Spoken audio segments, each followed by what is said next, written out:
السلام علیکم سامعین، 15 رمضان المبارک ہے، 17 اپریل ہے۔ سوشل انڈیا نیوز میں آپ کا خیر مقدم ہے۔ خبر کا عنوان ہے داعی اسلام حضرت مولانا محمد کلیم صدیقی، ان کے رفقا ڈاکٹر عمر گوتم اور حافظ ادریس قریشی وغیرہ کا معاملہ کیا رہا۔ اس خبر کے لیے اس نامہ نگار کے ساتھ جناب اسامہ ندوی ایڈوکیٹ رابطے میں ہیں۔ وہ بتا رہے ہیں کہ ان تمام حضرات کی اگلی تاریخ 5 مئی لگی ہے۔ ڈاکٹر عمر گوتم پر فریم چارج ہونا تھا، یعنی ان کی دفعات متعین ہونی تھی، اس کی تاریخ بھی اگلی تاریخ 5 مئی لگی ہے۔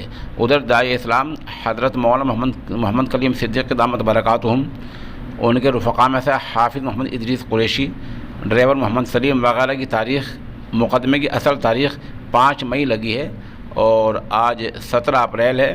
اسے 13 اور 5 اتنے دن باقی رہ گئے ہیں، یعنی 17-18 دن باقی ہیں۔ ماہ مبارک چل رہا ہے۔